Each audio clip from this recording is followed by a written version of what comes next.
Well, hello everybody. How you doing? I'm doing great. How you doing, Ed? Well, good. It's one of those things. It's like I forget where I am anytime these days. Doing so much recording. Yeah, I was gonna say I feel like well, I tell my wife every day feels like a Saturday, right? Why? Well, just because it's kind of indistinguishable from one from the next, Well, especially now that the kids are out of school. oh, are they out of school as of Yeah, last week? Oh, yeah, fun for you. Yeah. yep. Lots more time at the office. Is that how that works? I Yeah. can't work from home today. I got to work at the office. And I was gonna say when I have two kids hanging on me, I can get stuff done, but four kids, yeah, It's got to be louder at home. yeah. Yeah. Well, I just started thinking like I go home at lunch and I jump out in the pool, do some stuff every day, just to like, you know what? Got to enjoy every day now. You do, yeah. Yeah. I mean, work's always going to be there, right? Yeah, it is. And it's you can be here doing more and more, but it's a focus on your family, focus on bettering your life, whatever that, exercise. That's all I gotta say. Exercise. Yeah. Yeah. I've been doing a lot of riding and walking, but I haven't been lifting as much because I hurt my tricep. So I had to give it a few weeks off. Oh, no kidding, huh? Yeah, I did something stupid. It was outside of range. I was trying to do this other thing, and then it was like, oh man. I remember why I went to the doctor 3 years ago. Yeah. Yeah, because I tore my tricep. No kidding.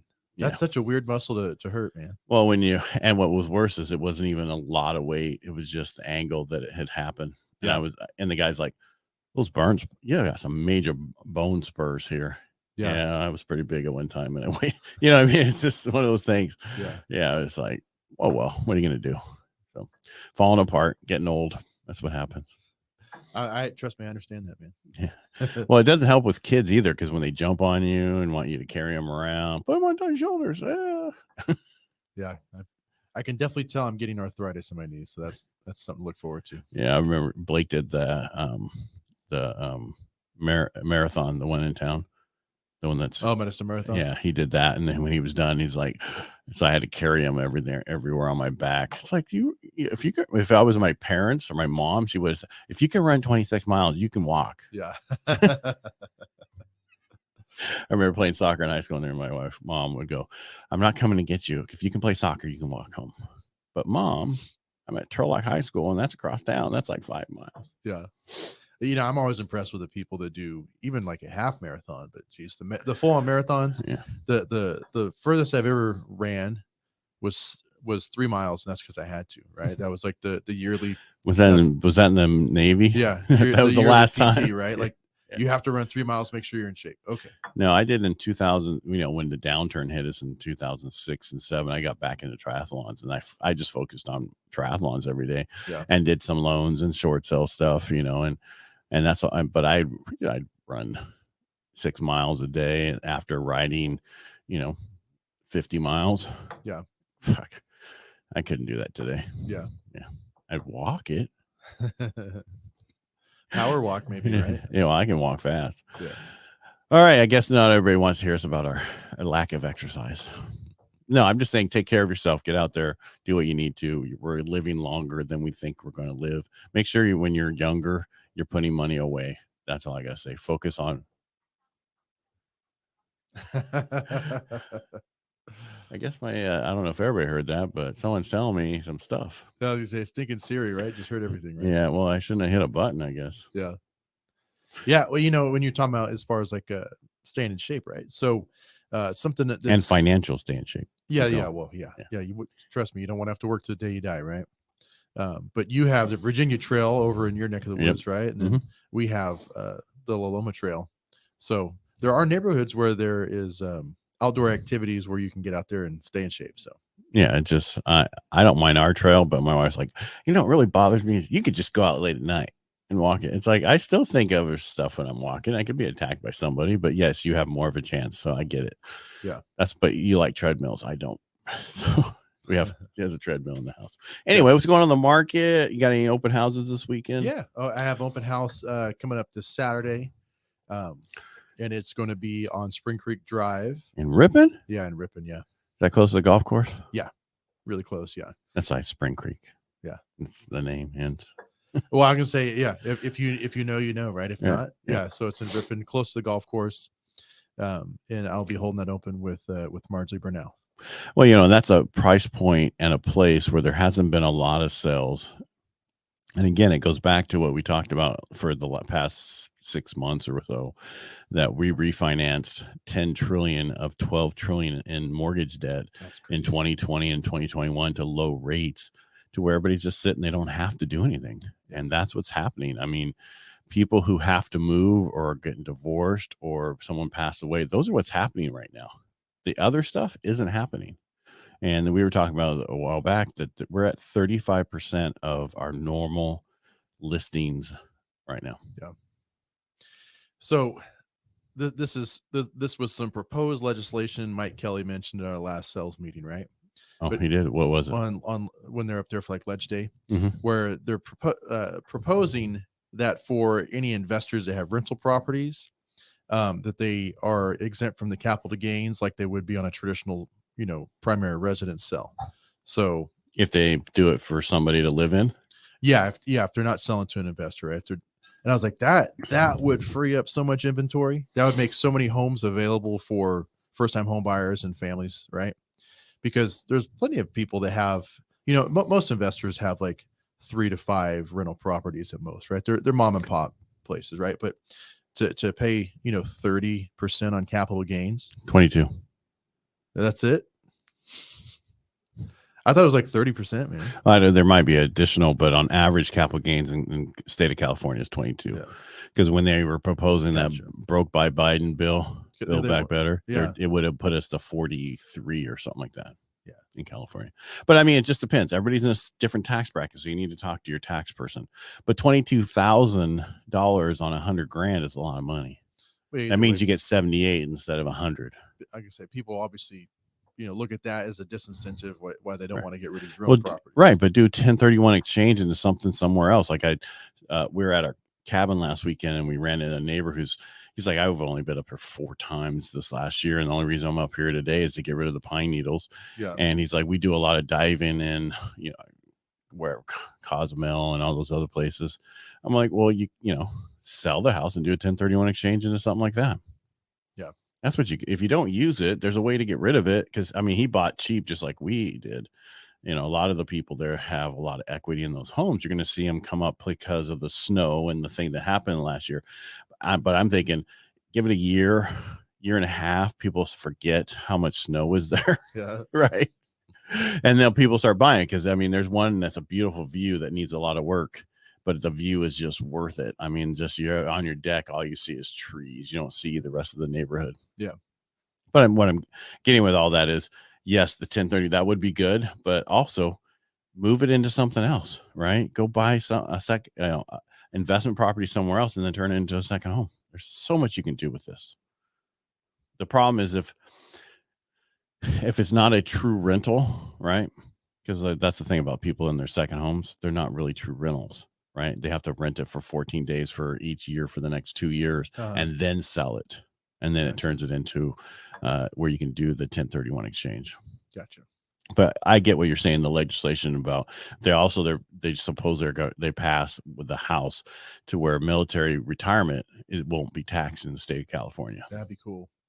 Yeah. Problem is $22 billion is what the state would lose. So then they got to come after it from a different angle, right? I mean, they're always going to make a. Well, it's okay. Well, let's just cut some of these programs and this other stuff. Stop putting homeless people in people's hotels and spending billions on that. It's just, what are they, 15 billion into the homeless and nothing's. Is it? It's some ridiculous amount of money. Oh it's not any better, right? That should tell you it's not 15 million. It's like a lot. It hasn't helped. I'm sorry, I'm being negative today about that, but I'm just saying there's more homeless now than ever, and spending money on it isn't been helping. I think it's been hurting. There are only a few people who want to get help. They'll get help if you help them, but the rest of them don't necessarily want to have help.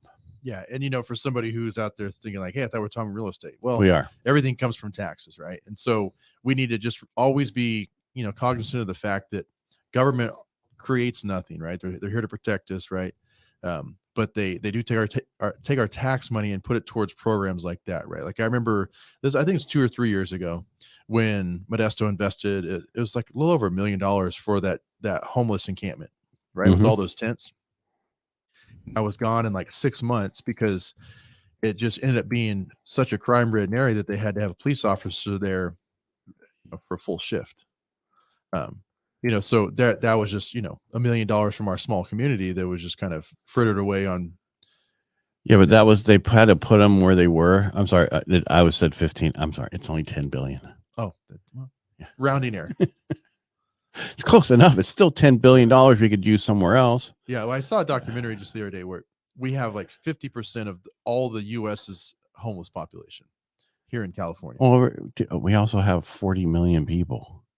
Yeah, but so percentage of it, even if it's someone come out here. I know, but we have 40 million people in this state. Period. It's so many people. There's 330 million people in the United States. Yeah, think about that. We have almost 12% of the population is in California, of the whole country, of the whole United States.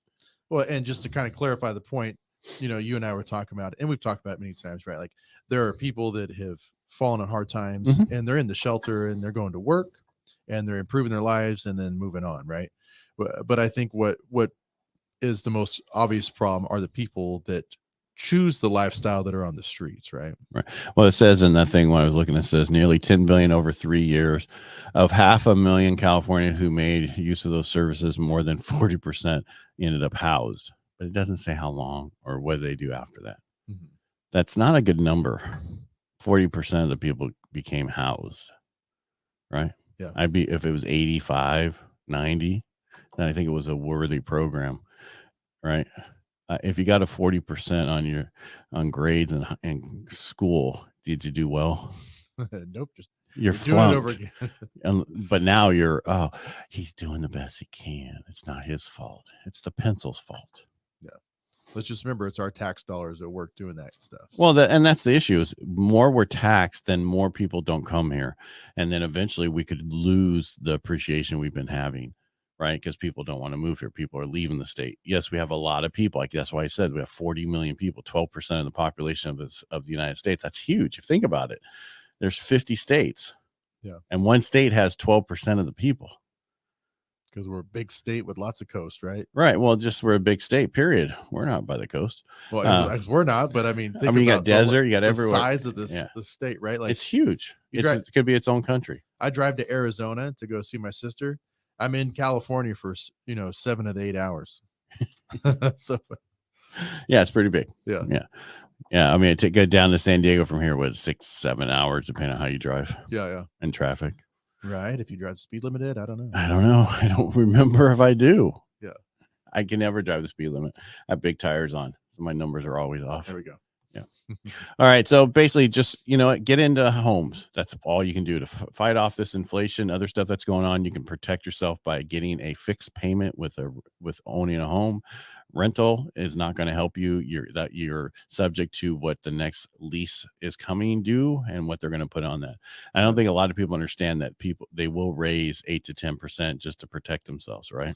Well, and here's another caveat with the rentals, right? So there are loopholes in the rent cap legislation, right? So if it's if it's the owner of the house and it's not through an LLC or a trust, right? And it's not through a management company. So if it's individual, they can do whatever they want. They can raise your rent like they used to. Like they could just say, your rent's going up 30%. But they can say, well, you've been a good tenant, and not raise your rent. And then as you leave, raise it 50%. Yeah. Or they could just say, hey, we realize we're about $1,000 under market. Here's a 60-day notice letting you know your rent's going up $1,000. Well, so I would not want to be an LLC. No. Or take it out title real quick, put it back. Yeah. No, I'm just out of here. No. Anything else? No, that's it, man. I think we hit up all over the subjects, and if we offended anybody, we apologize. Please send all email to Bobby. No, but it's important for people to understand what happens to our money that we pay taxes. For sure. The more we're taxed, the more smaller government is better. Always has been. I don't care what you say. But I understand people want to have services. Services are important for people who cannot. You're always going to have poor and they need services. But you don't need to make people poor. You don't need to have a extremely wealthy and a poor people and nobody in between. I agree. Give people opportunities, not handouts, right? Correct. Yeah. So there's nothing wrong with making them work 20 hours a week to be on some type of, or trying to get a job. That was the best program in the past. Yeah. But that's my opinion and I'm sticking with it. All right. Make it a great day. Thanks for being here.